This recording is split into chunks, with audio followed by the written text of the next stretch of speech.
Hi, I'm Joyce Harper, and I want to welcome you to season 4 of my podcast, Why Didn't Anyone Tell Me This? Together with expert guests and those with lived experiences, we will give you some tools to empower you to live a life of good health and happiness. Welcome to this podcast mini-series about trying to get pregnant. I've worked in fertility since 1987 when, after my PhD, I started work as a clinical embryologist, who is the person who works in the IVF laboratory. But also, I had a lot of trouble getting pregnant and had to go through 7 years of fertility treatment to have my own children. My children are all born from IVF, and my twins are born from frozen embryo transfer. So I have done a number of podcasts in the past which really relate to trying to conceive, such as how to get pregnant naturally and with IVF, solo motherhood, egg freezing, motherhood over 40, childlessness, etc., etc. So go back and have a look at my previous podcasts if you are trying to conceive and having any issues at all. But in this mini series, I'm going to concentrate on some aspects to do with lifestyle. So today I had a brilliant conversation with Audrey Gaskins to start off this mini series on trying to conceive. And Audrey is Associate Professor of Epidemiology at the Emory University Rollins School of Public Health. She's an environmental and reproductive epidemiologist whose goal is to conduct research that can better enable people to achieve healthy pregnancies, babies, and families. And in this podcast, we have talked from everything from nutrition, ultra-processed foods, supplements, alcohol, cigarettes, plastics, how social media portrays infertility and trying to conceive and misinformation, and much, much more. And then following on from Audrey's podcast, there will be podcasts about stress and other issues relating to mental health. There will be the test that you might want to have if you're having problems getting pregnant, then also a podcast about going through fertility treatments and how that works. And then finally about managing infertility treatments and fertility issues through the workplace. So I hope that you will find this useful. And if you've got any questions, please get in contact. But I'm really pleased to start with this really interesting podcast today with Audrey. Enjoy.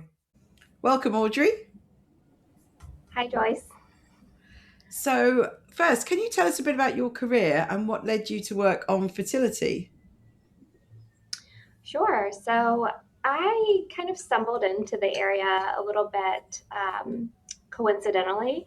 After college, I thought I wanted to go to medical school. And so I decided to take a year to do some research, and I applied to this program at the National Institute of Health in DC. It was a post baccalaureate program, and it matches you with researchers all across the board. And I'd mentioned I was interested in women's health and maternal and child health, but didn't have very specific interests at that point. And I just happened to get matched with an investigator who studies fertility and reproduction. And at the time when I started working with him, he was working on menstrual cycle function and was also launching a big randomized controlled trial on low-dose aspirin and pregnancy loss. And through the year that I worked with him, I learned what epidemiology was. I learned about how little we knew about fertility and reproduction and all of the challenges that go into studying it. And it really sparked this interest. And I decided to kind of pursue that in lieu of medical school. And it's worked out. So I guess I'm still pursuing that path today. But yeah, that really kind of initiated my interest. And I went on to pursue a doctorate of science at Harvard with my former mentor, Jorge Chavarro. And we worked together for almost 10 years in the area of diet and fertility and published a lot of great papers together. And then I came to Emory in 2019 and have been kind of starting my research group here. And now I focus a lot on environmental exposures as well, but still have a very kind of special place in my heart for diet. Your work with Chavarro is really been groundbreaking. I mentioned it a lot in my first book, my last book, Your Fertile Years. I think it really is the work that people should read if they're thinking about trying to get pregnant, and your research has really been important for that. This is a big question to start off with, and we may want to dissect it, but I really want us to get straight in there. How does nutrition affect fertility, pregnancy, and the health of our future children? Yeah, I mean, there's so many ways, but to kind of start with the most basic, I mean, we know that diet influences inflammation. We know it influences oxidative stress. We know that it influences DNA replication and repair pathways in the body. We know that it has a direct influence on our antioxidant capabilities. You know, all of these vital systems, and so all of those systems impact ovarian function, they impact sperm production, they impact placental function, you know, once the pregnancy is initiated.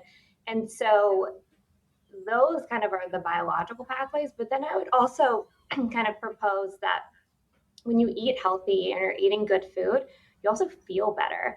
And I think an underappreciated aspect of fertility is what I call kind of a behavioral pathway, but it's still a biological pathway, which is, you know, to conceive without medical assistance, you need to be, you know, having sexual activity. And a huge part of that is feeling good, you know, having good sexual health.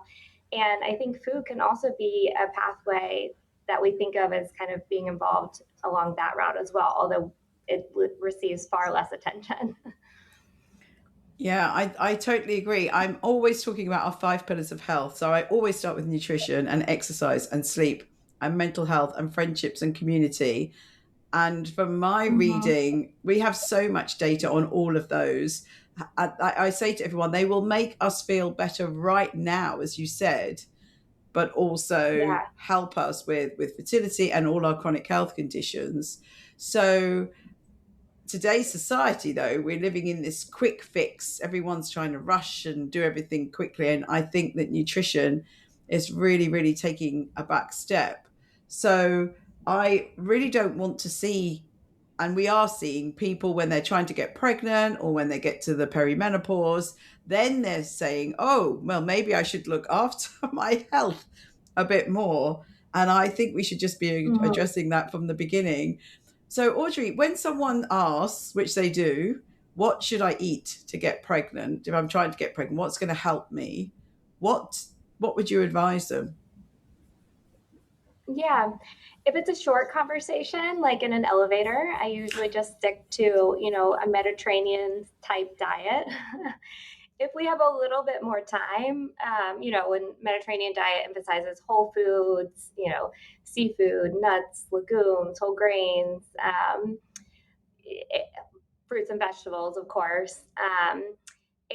But if I have a little bit more time, then of course I'll go into some more nuances, you know, building on our specific research that is not just looking at dietary patterns, but also specific food groups and nutrients. And one thing that we've seen, for example, is seafood, time and time again, has shown to be beneficial on both the male and female side. It's something that most reproductive age men and women are not consuming enough of.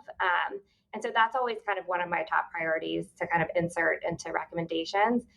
You know, it can be challenging to consume seafood. And so if it's not possible, if people don't like it, if they can't afford it, it's not accessible, then the recommendation becomes to take a high quality omega-3 fatty acid supplement. For women, I also always recommend a prenatal supplement that has at least 800 to 1,000 micrograms per day of folic acid, definitely at least the RDA or above of B12 and vitamin D, again, because these are just nutrients that we usually aren't, the average person is not consuming enough of. And we've seen that they're helpful for reproduction. The supplement use on the male side is not as robust. I don't really generally recommend anything on the male side unless they feel like they're getting an inadequate dietary intake. But there's really not good data to support male supplements specifically. The other one, you know, I'll go into is if you're able to prioritize fruits and vegetables that are organic, that's always good, particularly in the US where we have less regulation on pesticide use. There's a lot of good nonprofits that publish, the Dirty Dozen, which are the produce that have, the highest level of contamination. That's a great place to start. That's kind of where I start in terms of picking organic. So that's always, one that I would talk about. And then, of course, when we think about like processed foods, takeaway food is a huge part of many young people's diets. And so we're trying to reduce the level of ultra processed takeaway food, making sure you understand what you're eating and putting into your body. Yeah, let's explore a few things there in a bit more detail. Let's start with the ultra processed. So I know there was a paper that came out a few months ago now, actually, and they were looking at ultra processed food in couples trying to conceive, and they saw a difference between the male and the female. I think the male, it was taking them, if the male was eating a lot of ultra processed food, it was taking them longer to get the partner pregnant, and in the woman, it was affecting some characteristics of the embryo. But I would have thought that if you're a couple, if one of you's eating lots of ultra processed food, so's the other one probably. But yeah, we do have this quite toxic relationship with ultra processed food that is now becoming certainly very much increasing in people's awareness. Certainly in the UK, is that happening in the US? And what should we really be Yes. doing for couples?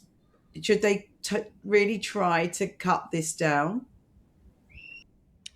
Yeah, and a lot of it is marketing. People are preying on, companies are preying on people and selling very processed foods as these healthy, easy to consume, items.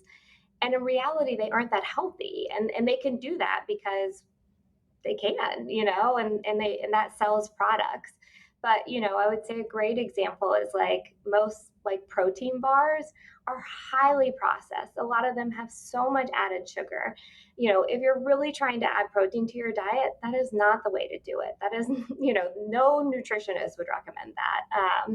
And so, I think when people think about ultra processed foods, they immediately go to, Cheetos, or they think of very classic unhealthy foods, but there are a lot of ones that kind of lie under the surface that we don't think about, like those protein bars, or protein shakes, or all these things that are promoted to us as healthy foods, when in reality we don't know what's in them. It doesn't look anything like what it started off. And it definitely doesn't look like anything coming out of the ground. I'm really glad you mentioned the protein shakes and bars. I do quite a lot of fitness. One of my sons is in the US doing football or soccer, and we've had big conversations about it. He said all of his team are drinking protein shakes. He's not, because I've been a bit told him that I don't. I think they're ultra processed, and I don't think they're good. And there's various studies that I've seen coming out, but it's going back to this quick fix, that people think they can have this Right. quick fix way of, if they need to eat protein, what would you advise them to do to up their protein? I mean, I would start with, plant and animal sources, but, with a preference for probably the plant-based ones, just so you don't, get other nutrients like saturated fat, or, high levels of some of the processed meats. But, nuts, legumes, those are all good sources of protein. Dairy can be a great source. So, high protein yogurt, cottage cheese, tofu. There are a lot of great natural sources. They aren't as easy and oftentimes as palatable as these highly processed shakes, but that's probably because they don't have as much added sugar. Or they don't have all these things added to them that increase their shelf life and their ability to be stored in your sport bag for months on end. It's like once you actually start thinking about it, it's a little odd that we can do that. You've probably heard about this, but I heard about this recently when I was giving a talk about social media and how they perpetuate many myths around fertility and reproductive health overall.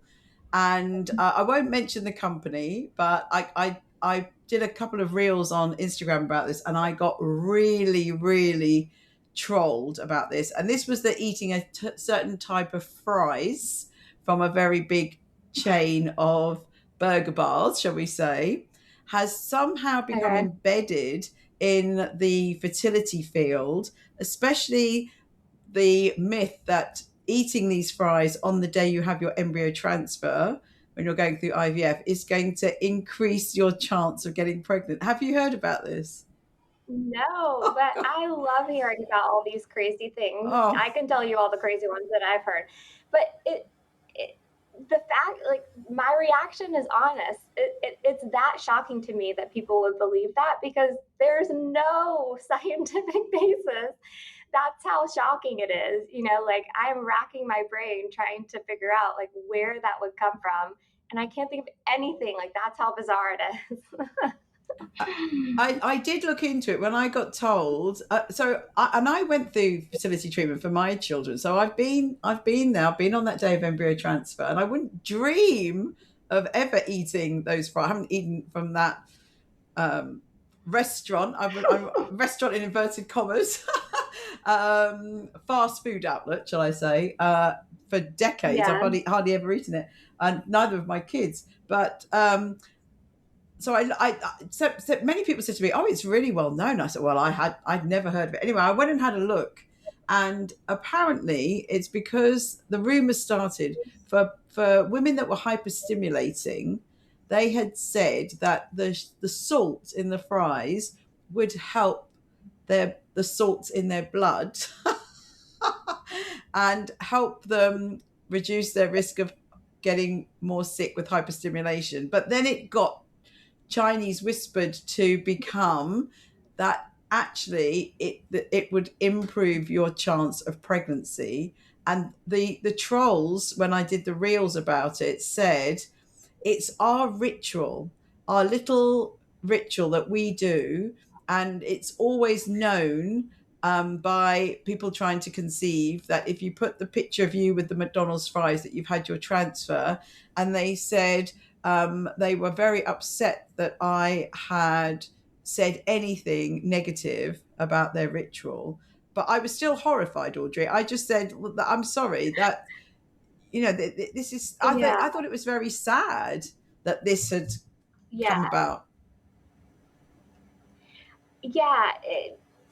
I actually had never heard of that, but there's a difference between a ritual and actually believing that something is having like a biological, causal impact.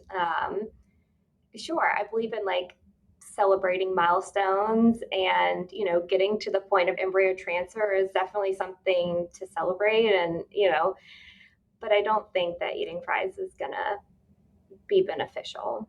I don't think it's going to help. I'm not saying it's going to hurt either at that point, like having a fry on the day of embryo transfer. I don't think that's going to make or break the embryo transfer, but I also don't think it should be sold to women as something that's going to promote it. While we're on these myths, are there any others that you've heard that have sort of got your back up, like that one got my back up?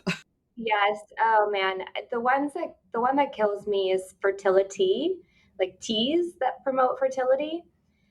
I can't tell you how many people I know who have spent a lot of money on these products, and they come to me and they're like, I'm doing this and this and this. And I said, what are you doing? Why did you buy these things from China? Why do you have 100 tea bags of this random tea that I've never heard of? And, my biggest concern is that there can be other contaminants in those products when you don't know where they're coming from. And then, they're having 3 plus cups of this a day. It's crazy. So that one really bothers me because it's so rampant on the internet. And it's, tea is something that I think people like, similar to a supplement. It's easy to add. They're like, oh, it won't hurt.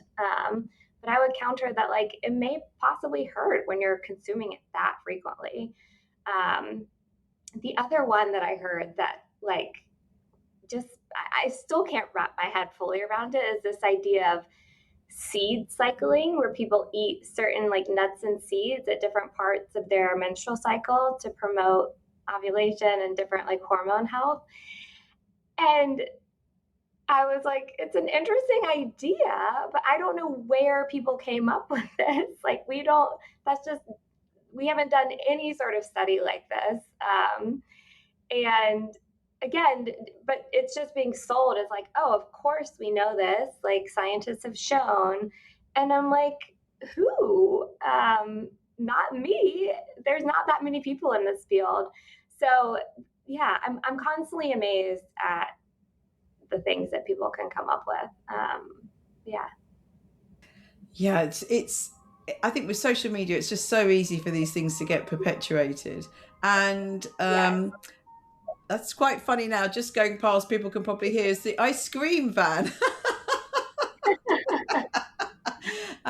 But you mentioned supplements. Let's go into supplements a bit more. So we have done a number of studies.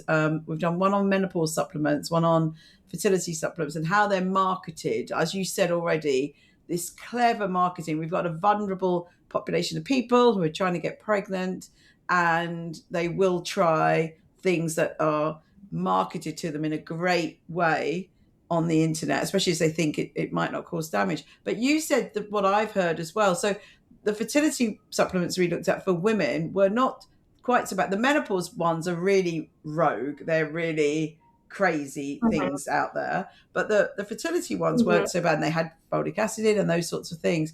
But it was the male Mm-hmm. supplements that I've spoken to various andrologists with that they were more concerned because a lot of them had high doses of minerals. They'd had one andrologist I spoke to said he has men come to his clinic who are taking 3 or 4 supplements, all with these high doses of these minerals, which could actually cause Yeah. harm. So tell us Yeah. how you They do. feel about the fertility supplement field. Oh, yeah. I feel conflicted about it because we do have a lot of great data on the female side showing that regular prenatal vitamins, like I said, folic acid, B12, vitamin D, those have all been shown to be beneficial. But they don't have to be a special fancy supplement that you pay $100 a month for a special subscription in these cute little capsules and packages. These are very cheap supplements that you can buy at your local drugstore for, I would say, less than $10 a month, probably even less than $5 a month. So that's one thing that bothers me is when people are sold that they have to buy this certain type and they're just including all of the same ingredients as the drugstore prenatal vitamin. And they're just capitalizing on people, wanting to get pregnant and kind of saying like, oh, well, ours is better without any proof of that. So that's the first one. And then, of course, the second one is kind of the pseudoscience where they talk about like, oh, CoQ10 or, whatever the newest flavor of the month is in terms of supplements, whether it's peptides or, there's always something. And there's just not good data behind it. And when studies are done and meta-analyses especially are done looking at like different antioxidant formulations, they just haven't really shown a benefit. And so again, if we go based on the good quality science, it isn't there. And so I always try to say like I do think that supplements could work in some people and not in others. And there are definitely people who may need to take certain supplements and they could be beneficial. And so I'm not like anti supplement by any means, but on an overall recommendation level, there's no reason to support it. I didn't make my husband take supplements before we had our kids. It's the data just isn't there. If it was, I would have, of course.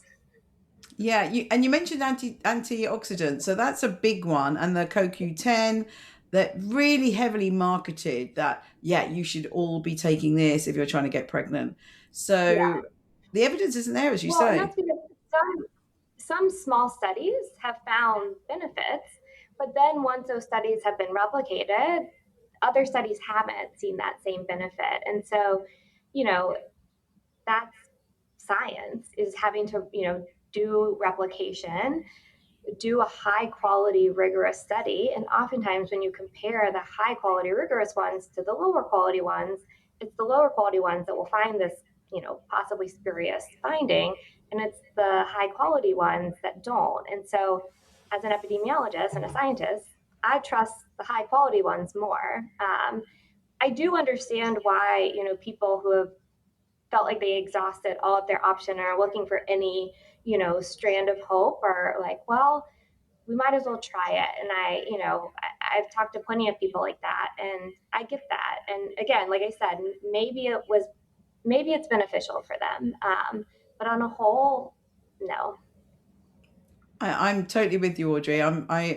That's always been my conclusion. And I remember one of our big scientific conferences. I won't mention which one either. One year, they're normally very careful about the exhibitors, and one year there were all these. It was a huge exhibition stand with all these quite erotic pictures. I don't know why they were erotic pictures. And it was a supplement. It was a fertility supplement stand. And this was about 10 years ago. And I went up to them. It said, proven increases fertility. Blah. So as a scientist, I went up to them and said, so can you show me the data? What have you proven? And they were very flustered. They were at a scientific conference. I mean, what did they think? Did they think none of us were going to question them? And Yeah. then, and regarding the male particularly, they said, "Oh well, it improved the sperm count," and Mm. I said, "But that's really if you that's not right. If you're going to say this supplement has been proven to increase fertility, in my view, that would be a randomized controlled trial. One set of couples get the supplement, the other set don't, and then we do hundreds of people and look at the end. Look at the delivery rate. Quite straightforward Right. experimental design. But as you say, that doesn't happen, does it?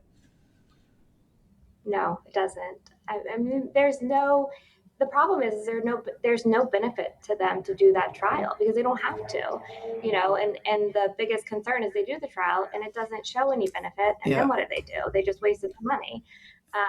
So it's just, and sometimes they'll even do a pseudo trial where they'll give it to some people for 3 months and they'll measure their sperm before and after and it'll improve, but then there's no control group or there's Yeah. no placebo group. And that's also not a rigorous study design, but that one's a little bit harder for most people to discern. Yeah. Yeah, people do crazy stuff. It's a great market. It's something that, if like you say, why would they do the study? Because if it showed that it didn't work, then they'd be in serious big trouble. What about things Yeah. like dairy, gluten, alcohol, caffeine? Should we go through each of those? Is there any evidence Yeah. for or against? Yeah, it's interesting. I feel like alcohol and caffeine always come up. We've largely shown that moderate intake of those is fine in the preconception that we're talking about, especially for women with regards to alcohol. As long as somebody's not consuming a really high level, like for caffeine, we would say, less than 3 cups a day, less than 2 cups a day. For alcohol, again, in the preconception window, we've never seen that moderate intake has a detrimental impact.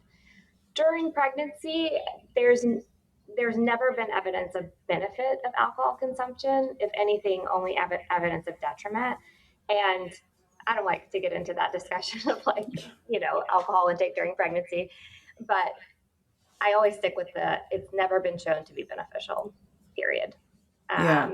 So it's always interesting because having gone through 3 pregnancies of my own, like alcohol and caffeine were always the things that my doctors focused on. And in my work, those are really like some of the least important ones, things that I wouldn't spend the 5 minutes that I had with patients talking about. And so, I'm hoping that they eventually become less of a focus because we really haven't there are other more important nutrients. As far as things like gluten and dairy. Yeah, so those are also ones I get asked about gluten a lot. If of course if you have celiac or some sort of allergy to gluten, then of course you should avoid it.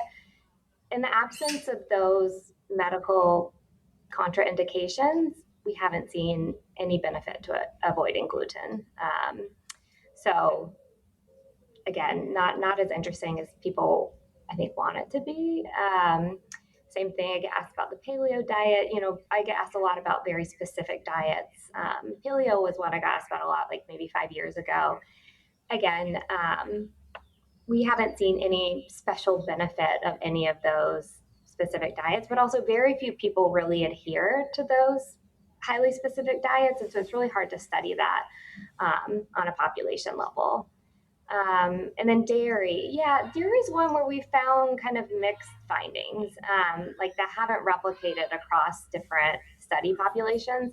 And so again, it's hard to make like strong conclusive results or conclusions or recommendations. We haven't seen that it's generally bad by any means. And if anything, in women, like high fat dairy, we've seen it that it may be beneficial. But we don't really kind of understand why. It's just not one of those food groups or nutrients that would be like in our top 10 if we're talking to somebody about things to prioritize for fertility. Yeah, gluten and dairy have got a bit of a bad rap because some people are allergic to it. So then people, it sort of gets Yeah. this information just gets extrapolated in people's brains, doesn't it? Oh, some people are allergic, so it's got to be bad, but they're not bad, Right. are they? Right. I mean, yes, of course. If you're lactose intolerant, don't consume dairy. That doesn't make sense. Yeah. But you're not missing anything by not consuming it, assuming you have another source of calcium, vitamin B12, for example, if you're not consuming a lot of animal products. So yeah, of course, like, and sorry, I should have mentioned that with the very specialized diets, we always say like most of them are generally fine as long as you're not cutting out complete areas, like complete food groups where we might be concerned about there being like a nutritional deficiency. And if you are, making sure that you're filling that nutritional deficiency with like a high quality supplement. So for example, like vegan diets, we'd be concerned about a B12 deficiency. So if you're cutting that completely out, of course, make sure that you're counteracting that with something. Yeah, I was going to bring up the vegan diet, so I'm glad you mentioned that. There's a lot of discussion about weight, and I've even heard in fertility conferences people have different views on this. Do you? Mm-hmm. What's your view on people with an obese BMI for the man and the woman if they're trying to conceive? Yeah, I mean, at this point, there's been several high quality randomized controlled trials among obese couples, mostly obese women, looking at whether they should lose weight prior to fertility treatment or go directly into fertility treatment. So, this idea of kind of taking 6 months to lose some weight, then starting IVF versus just starting it right away. And that answer is pretty conclusively they should start it right away. There's no benefit in terms of IVF outcomes to them delaying and trying to lose weight. And I think I really like those trials because it very clearly answered that question. And some people still don't want to believe it, but the data there is clear. I would say the one exception that a couple of trials saw is that among obese women who were not ovulating, when they lost weight with the intervention, they started ovulating again. And so they were more likely to conceive without medical assistance. And I think, that's not a trivial finding. That's really important, especially in a lot of countries where IVF is not covered by insurance. It's a very costly procedure. And so I think in that population, losing weight could be very, very beneficial and kind of help couples get pregnant without medical assistance. So there may be subgroups that could really benefit from weight loss, but I think on a whole, it's the evidence is not strong enough to deny somebody care because of their BMI. Yeah. So if you had a couple in front of you and they were both obese, what would you advise them? Yeah, I think now the conversation has shifted more to kind of tell me about your lifestyle, about your diet quality, and taking the focus off of weight as being kind of the central problem, and kind of looking more holistically about, tell me about your physical activity, tell me about your diet. We know that, losing weight is really hard. Achieving a significant decline in somebody's BMI in the short term is hard to do. And so, focusing on other areas of lifestyle that we know may be important, if they're able to also lose weight by changing those aspects, great, but kind of taking the focus off of just weight loss. And what about the whole GLP-1 issue? So obviously, I've been keeping up with that a bit, and there's a lot of women who are losing weight, and they were not getting pregnant before, and then they've accidentally got pregnant, and the recommendations are you shouldn't get pregnant when you're taking them. There's been some animal experiments that have shown some issues Mm-hmm. with pregnancies on these drugs. So I know that's quite complex, but what would your take be on that? Yeah. Yeah, I think this is a really exciting area of research, and like you said, I'm definitely keeping up with all the studies that come out on this. I think I am really hopeful that it could help a lot of couples, and I think it's likely going to be those same couples that I just talked about, the overweight, obese women who are not ovulating. Once they are able to lose weight, whether it's through help with a GLP-1, through kind of intensive lifestyle modifications, or both, that weight loss helps them ovulate again, and then kind of can help them get pregnant. I think again, that's a big subgroup that could really benefit from GLP-1s or any sort of intervention that's going to cause them to lose weight. And weight may have been the main reason why they weren't ovulating to begin with. There are plenty of other subgroups, though, that likely wouldn't benefit in that same way, if there's other causes of their infertility, for example. So the data that we have right now seems promising, but again, we're still so early, and there's still so much discussion about, what to do when somebody has lost all this weight, they want to get pregnant. Do you continue the GLP-1 during pregnancy? Like, when you take them off, the concern is they would have this rapid weight regain, which can set them up for, excessive gestational weight gain, gestational diabetes, which all have implications not only for the mother, but the child. So it's so complicated. And I'm really hoping that we can, use the data as it's coming out to really help answer some of these questions. But it's tricky. And, we've talked a lot about at Emory about kind of how we would design these studies, and it's hard. Yeah. So, Science is hard sometimes, and the public now, they're so much more aware of what we're doing, and they want answers like yesterday, and right, they don't right. understand it takes time for us to do these proper studies, and they're always, again, quick fix, let's run with it, let's take these drugs and just go with it. But it is really, really complex. So what would you do if you mentioned a few times actually physical exercise? Let's talk about physical exercise.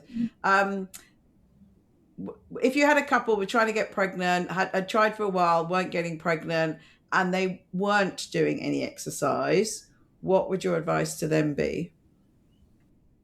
Yeah, for exercise, we've seen a stronger signal on the male side. And I think a lot of that has to do with, and men, even like short bouts of physical activity can lead to increases in testosterone.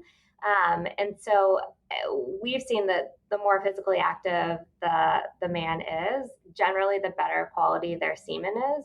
And so I think it can be a really powerful tool to kind of enhance semen quality. On the female side, we've never seen that physical activity is harmful. And the evidence of benefit, I would say, is still not strong. But if we look at like some more intermediate markers, for example, there was a trial done, I think, at UCSF where they randomized IVF patients to, exercise routine, and it really helped offset the stress of the IVF procedure. And so, again, I think there are a lot of reasons to have that as part of your kind of healthy lifestyle, and it may not be to directly benefit fertility, but there may be other kind of beneficial components that people aren't fully considering, like help with stress or feeling better about yourself, you know those sort of things.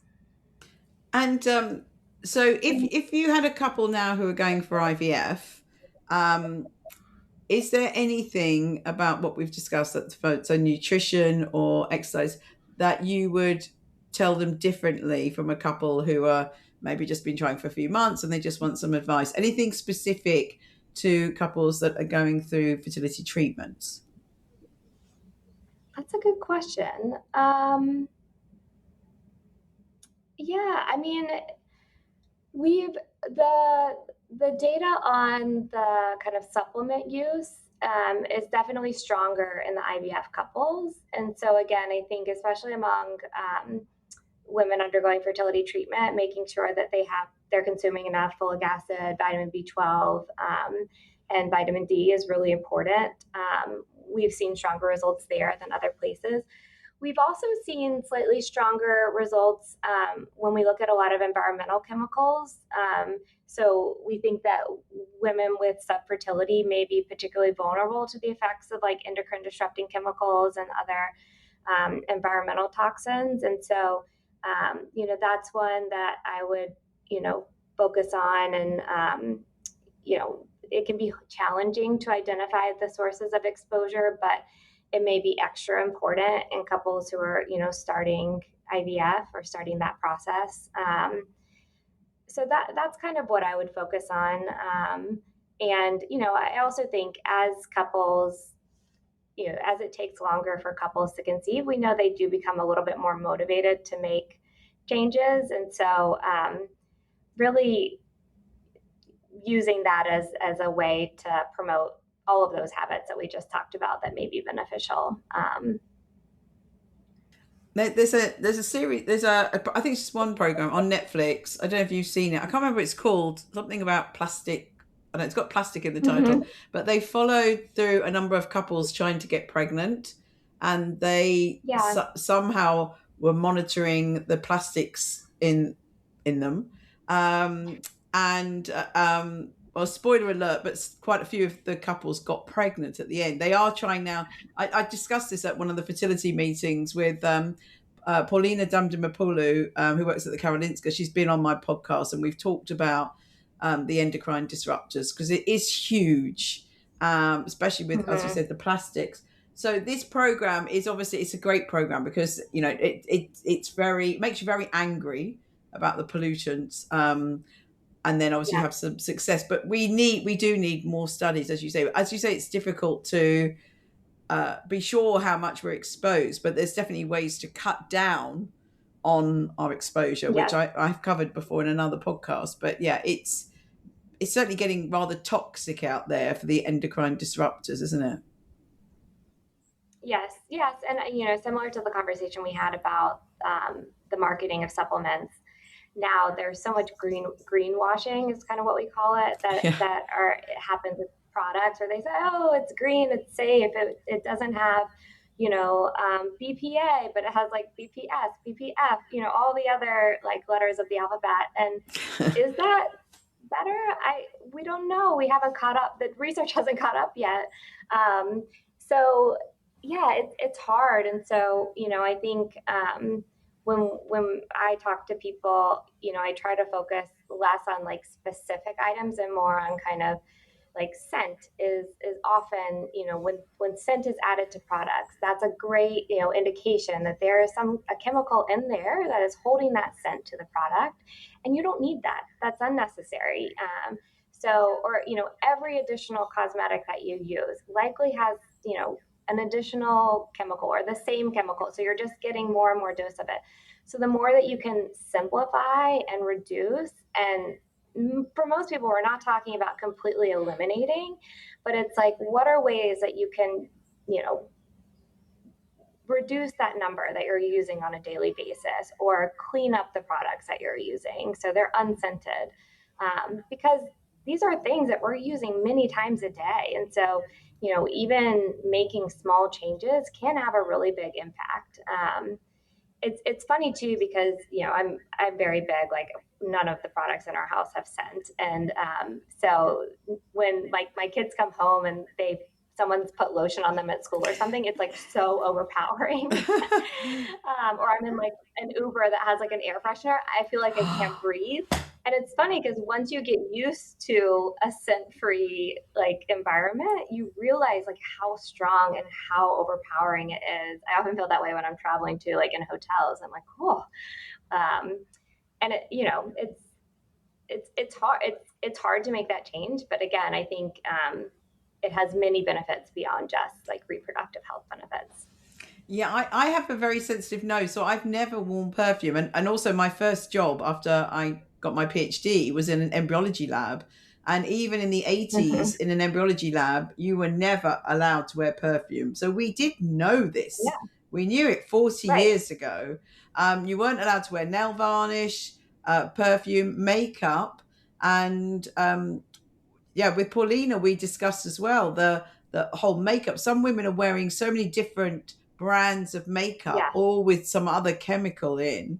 So, and the perfume, I found it very hard to give up my scented candles, but I gave them up. So I'm with you. It's funny. I've always been anti-scented candle. Now I have 3 boys, and I am like, okay, I need an option to get rid of odor. So now I'm having to like rethink, like, okay, what do I do? But so I now like understand, like, I've moved into a different phase of life where I'm like, okay, there's a certain amount of scented candles that are okay Well, I can tell in you, a I've well ventilated room. yeah, Audrey, I've got 3 boys, but mine are no longer teenagers, and I tell you, it does die down as they get older. Yeah. Those males' teenage smells definitely get better as they age. Um, Actually, talking of an issue that's pretty bad with young people is cigarettes and vaping.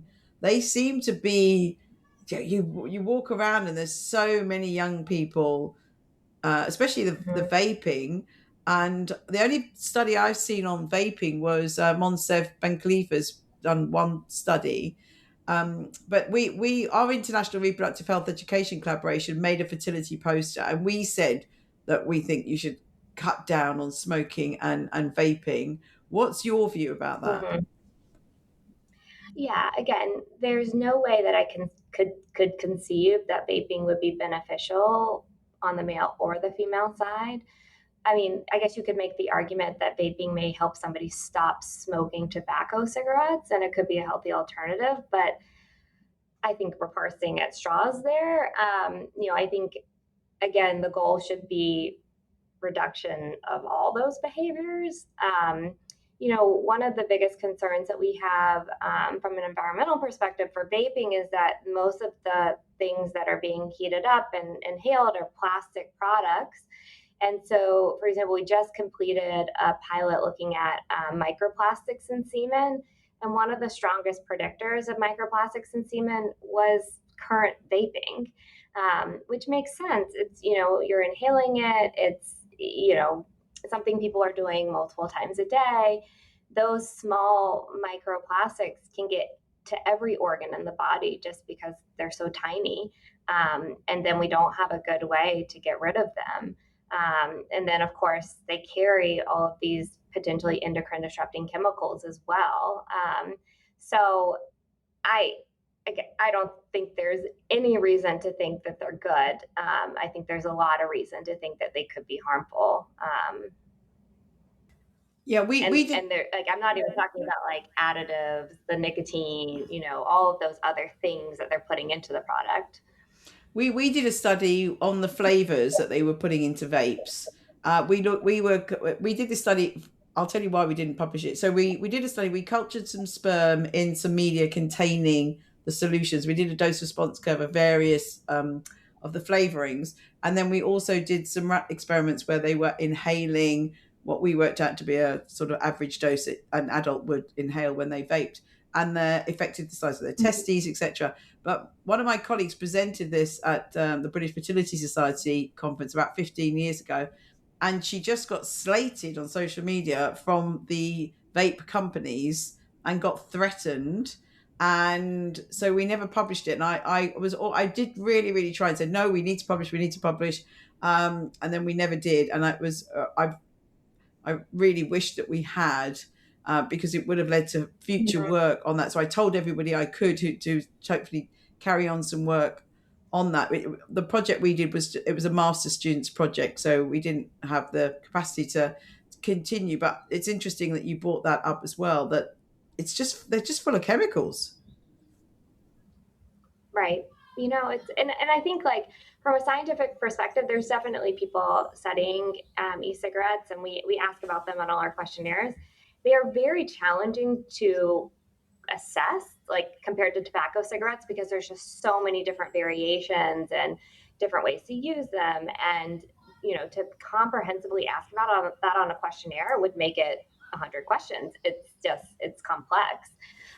But even using very like crude, rudimentary, like on the study I mentioned where we looked at microplastics in semen, we just asked like, do you use them? How often do you use them per day? And again, like I said, that was a pretty strong predictor, ignoring all the other variations. So I guess where I was going at first was that like most scientists are like, obviously these are going to be bad. We can do the research and show you that they're bad, but like there's no reason to think that they wouldn't be bad. And so again, I think that's not discouraging. Like there are plenty of people working in this area, but it seems like an obvious answer. That doesn't mean that work shouldn't be done, but nobody can really imagine finding that they're good. Yeah. And what about social media? So we've mentioned it a couple of times, and the great marketing that people do, but social media influencers. So this mini series is about trying to conceive, and we've done some work looking at social media. There are some big influencers out there, normally people with a lived experience, but they are now really promoting. They're the ones that get the millions of views. Do you think it's a worry, especially around lifestyle and nutrition, about what social media is putting out there around trying to conceive? Yes. The biggest thing I'm concerned about is conflict of interest. They're being paid, tens of thousands of dollars by these companies to promote the products, and there's no way they're making, this is their livelihood. Of course they're going to do that, and so it's it frustrates me because the reason why they're so good at what they do is because they draw people in. There's clickbait. They're good at selling products. They're like the modern day salespeople. These are the people who would have been great, like Avon or whatever the makeup salesmen were, like back in the 1960s. This is just the newest version of them, and people always tell me like, oh, you should have a TikTok profile, you should be on Instagram, you should be like, and I tell people I wouldn't be popular because I'm not going to put out the clickbait. I'm not going to tell people the easy solutions, the like fancy supplements that they can buy, because the reality is they can just walk down the street and get the things that I'm, promoting, and the things that I'm suggesting are be things that they probably already know they should be doing. They just don't want to do it. And so it's frustrating. Yeah. but I will say, like, I think there does need to be more kind of counteracting of this misinformation, regardless of whether or not we think it's going to be heard, because I do worry that, like, when people like myself or other people in the field are like, oh, of course people know this is garbage. I don't think that is the case. And so but it just feels like we're kind of working against powers that are much stronger than us. Like, for every one video I could make being like, fertility tea is not going to do anything, there's people with millions of followers who are going to say, well, I know it's good, so use it. it's I'm, it's a bizarre world that we live in. it's bizarre, and I'm totally on your page. So we've analysed the people that have got loads of views and looked at what how they do it, and yeah, I do a lot. I do a video on Instagram almost every day.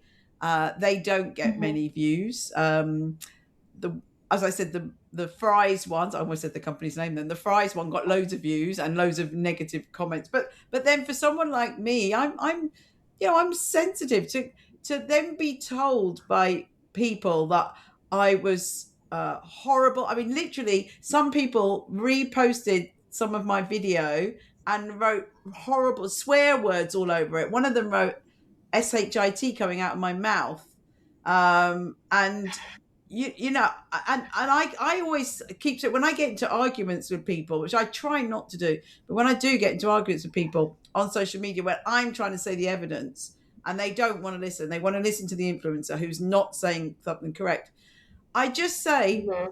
what do I know? I'm a professor, 40 years experience. What do I know?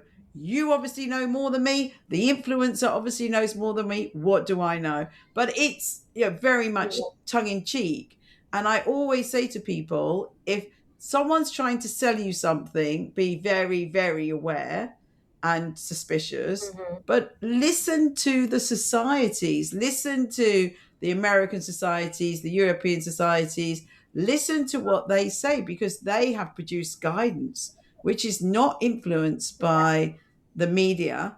And so many things that the social media people say is against those recommendations. But it's very hard for people like you and me. We're not going to get millions of views, and we are going to get trolls or people criticizing what we're saying. So Yeah. it's hard. It's really hard. Yeah, and I think the modern social media age has really changed. Like, before, well, even when I was in graduate school, it was a lot of like Reddit threads where people would say like, "Oh, I've tried this. I like this is really good," and it would perpetuate some crazy information.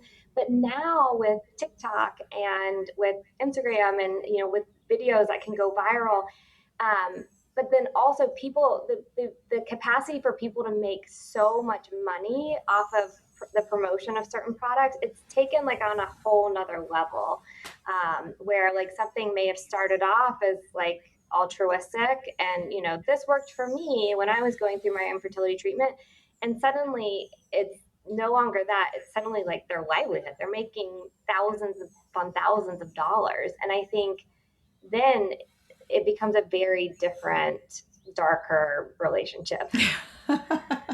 It does. It does get dark for sure. So, Audrey, we're at the end now, but I think you've given some really solid scientific advice for either couples trying to conceive or trying to conceive, and they're experiencing infertility and now heading to the fertility clinic or are partway through their fertility clinic treatments. It's sensible advice. It's really back to basics. There's nothing complex. There's no magic supplement that's going to make them get pregnant. Anything else you wanted to say to sort of wrap that advice up for anyone trying to conceive? The only other thing that we didn't touch on, but I get asked about a lot, are all of the new like wearable technology that's coming out to help people get pregnant. And that's another one where I tell people all the time, like, you don't need to spend $1,000 on the newest gadget. it hasn't been shown to, help you get pregnant faster than some of these like very simple low tech methods of tracking your cycle. And but it's amazing what people want to spend their money on. And if they have the means, fine. But for people, I've talked to plenty of people who are saving so that they can buy these products, and that frustrates me because I'm like, this isn't going to be it. You can easily do this without this product. That's not to say I'm not hopeful that one day we'll have better ways to track ovulation and things like that. We aren't there yet. I'm so glad you brought that up. The new thing coming in now is continuous hormone monitoring. Right? Mm-hmm. What? We have no idea what that means. Well, we know what they're going to measure. They're going to measure the hormones. Yeah, you can measure the hormones. What that means to someone trying to get pregnant or someone in the perimenopause, we have no idea. I don't know. It might Yeah. not mean anything. Might not mean any help at all. We're all so individual. So yeah, they could spend a lot of money on that. Yeah, and I mean we've been doing some variation of that with like at home fertility monitors where you pee on a little strip and you put it in your like analog machine. We've been doing that since like the 1990s, and it works pretty well, right? And those are pretty cheap. You can get those at Walmart or on Amazon for less than $50. And those can be really insightful, particularly for people who may have irregular cycles or long cycles, and it's hard to figure out the day of ovulation. So I think those tools can be incredibly helpful. My point is that you don't have to spend $1,000 to get that insight.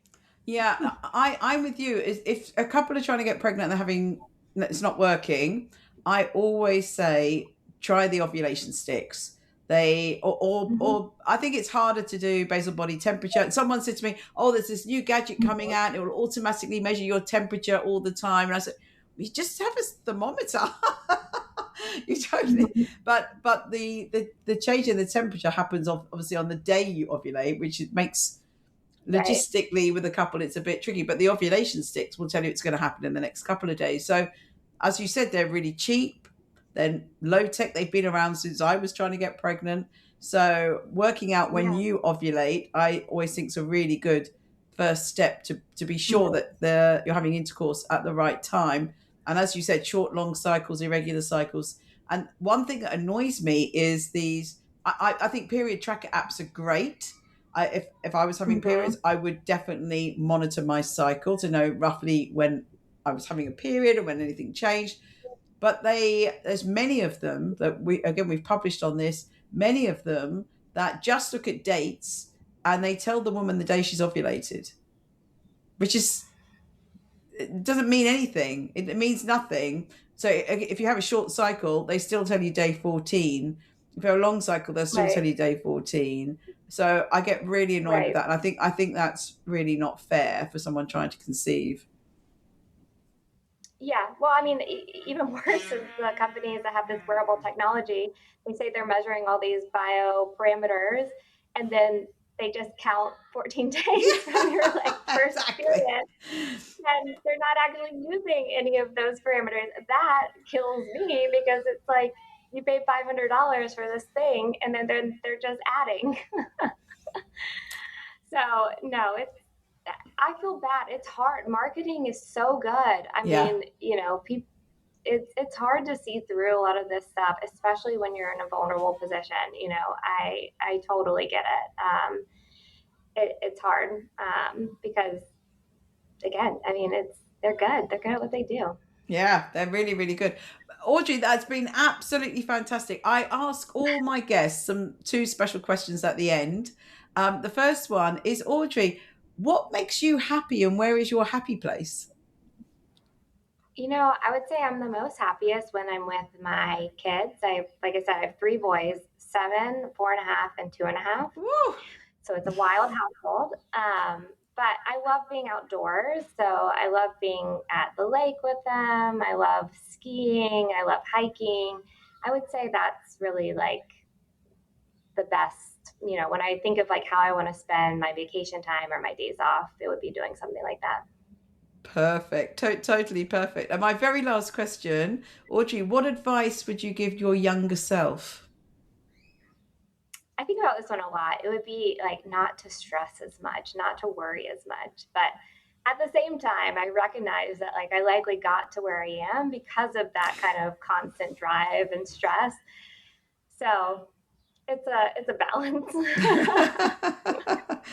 Well, you have been doing brilliant work for your whole career. I've been following it. I've quoted you, and it's such a pleasure to talk to you on the podcast today. And I absolutely agreed with everything you said. You're absolutely, we're on the same page, and you've given some really brilliant and evidence-based and realistic advice to any couples who are trying to conceive. So, Audrey, thank you so much for being on the podcast. Thank you for having me. This was fun.